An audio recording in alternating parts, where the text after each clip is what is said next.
Walking along Fifth Avenue in the Upper East Side bring a lot of personal recollections and memory. When I first arrived in New York in 1966, I stayed here with a close American-Lebanese family.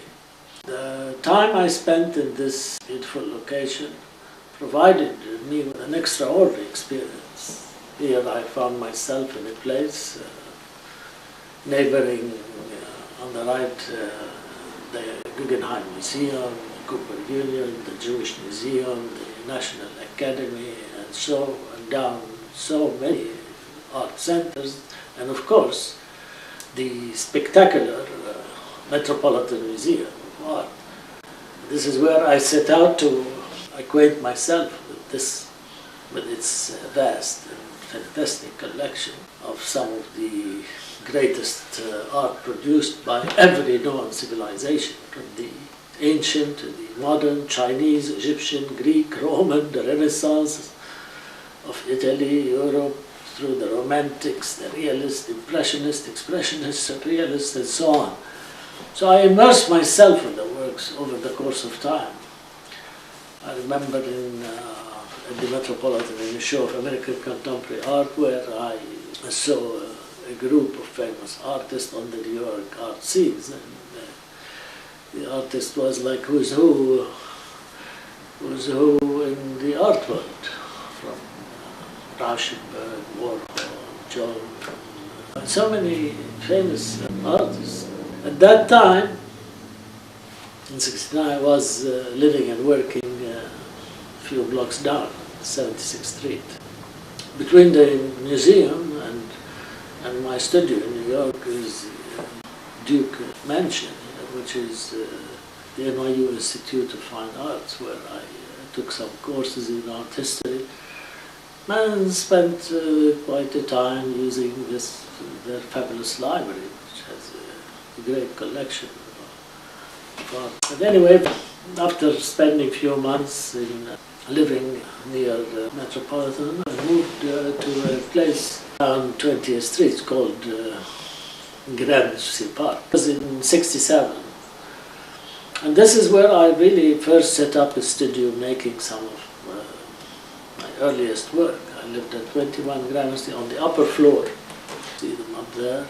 Windows overlooking the park, where I used to take a break once in a while, sitting around, making drawing, enjoying the beautiful place.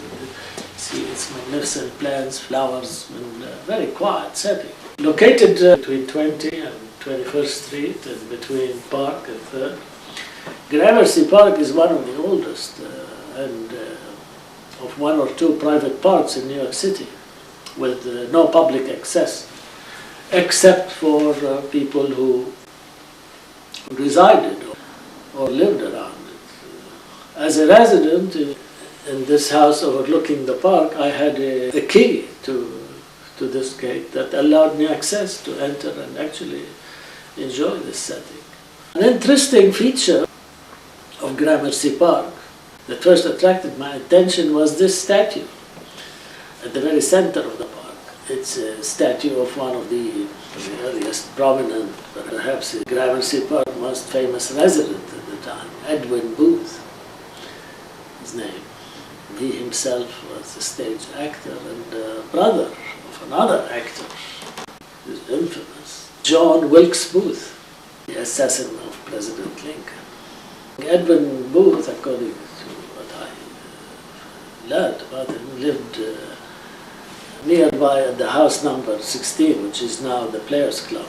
It's a beautiful mansion, right next to the Arts Club, where I went frequently. I met several artists at the Arts Club. I think I recall a painter named Thomas Freeling-Husen, who I think he was a portrait painter, and became a really nice friend. And he came to my studio, attended some of my shows. Living here was truly the most enjoyable and convenient. It was very convenient to various places. At the time I was attending NYU. As my work evolved, I began to feel the need for a much larger studio.